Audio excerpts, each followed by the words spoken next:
So this is Yeah. something that I know a lot of people deal with, me included, is either being paralyzed by fear or imposter syndrome or both.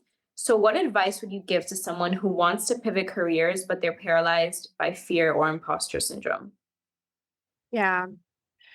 Well, I think it goes back to the emotional safety thing that we were talking about. If you don't have emotional safety, then everything is going to be too terrifying and you're not going to be able to take any steps. Mhm. And it also comes back to even knowing what you want and where you're heading. So I think if we really break it down, it starts with admitting that things are not okay the way they are. It Mhm. starts with deciding that you're open to finding new ways out that you hadn't even thought of before and looking for them and actively exploring different paths that you could take or different options that you could create for yourself.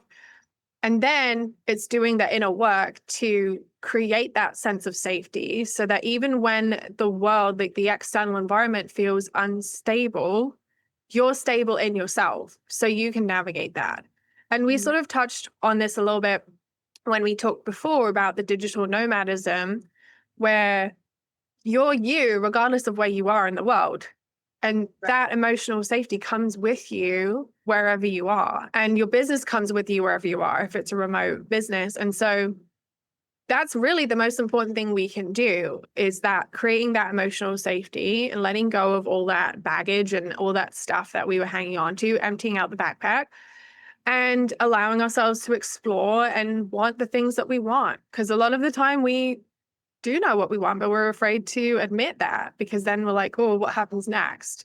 And Mhm. again, this is where coaching is really helpful because they can help you identify what you want, what your purpose is, but they can also help you break things down into much more manageable steps so that you don't feel overwhelmed. And that's one of the things I've done is my main program used to be 3 months and now it's 12 months because I've just broken it down into such small steps that people look back after a year and they're like, I can't even believe how much I did.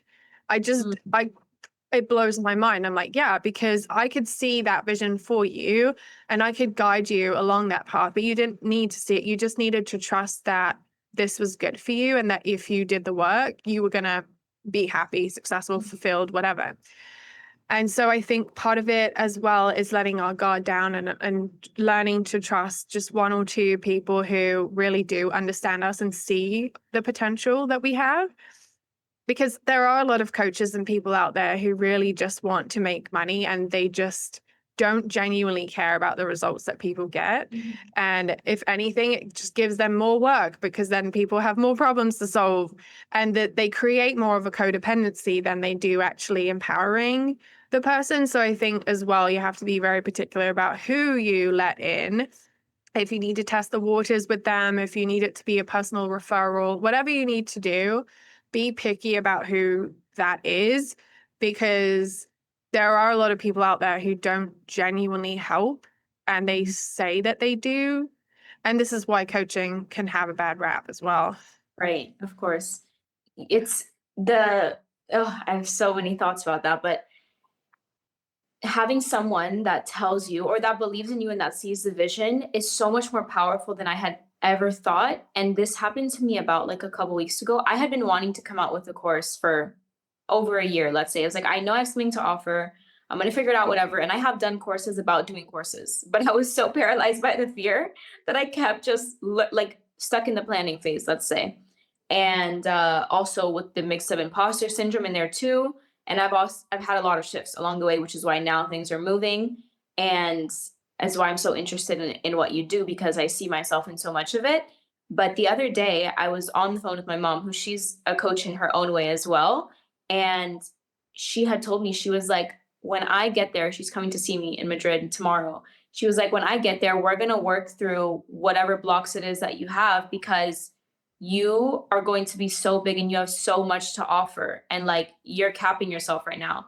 And I was like, just like hearing my own mother's voice of someone else besides myself being like, I see what you can offer and I see how big you can be.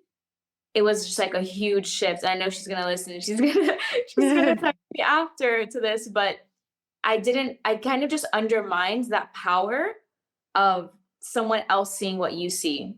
and someone else confirming your delulu, as they would say, right? Like your delusions as you think they are, but they're not delusional at all.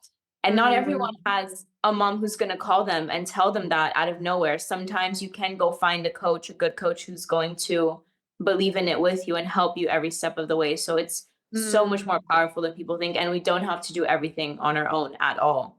Yeah, yeah. Yeah, I think I do work with a lot of people who had very dysfunctional families and they never really had the parenting that they needed. And yeah, maybe some of them are able to get it later in life, but very rarely do your parents change much. They're pretty Mhm. much the person that they are for the rest of their life.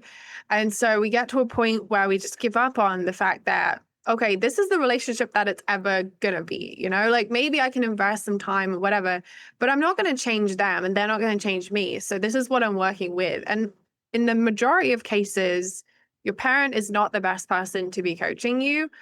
And you're very lucky if you are in that situation because that is very rare.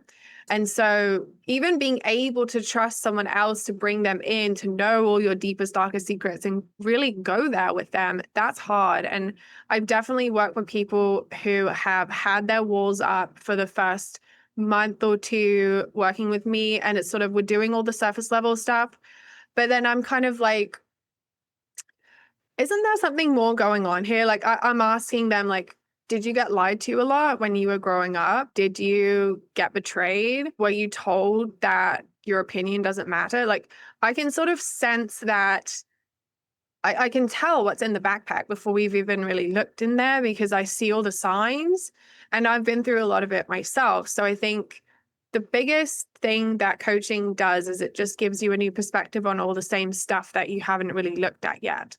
And when you can let someone in, you can fully trust them and they're doing it for the right reasons, it's a real game changer. It's an absolute game changer. And I've seen people just completely just blossom, just come out of their shell for the first time in their life. And they'll be in their 50s, 60s sometimes before that happens because they've just been carrying this backpack and they've just never had anybody see the incredible stuff that I see. And it really makes a huge difference. And it did for me as well. It really did.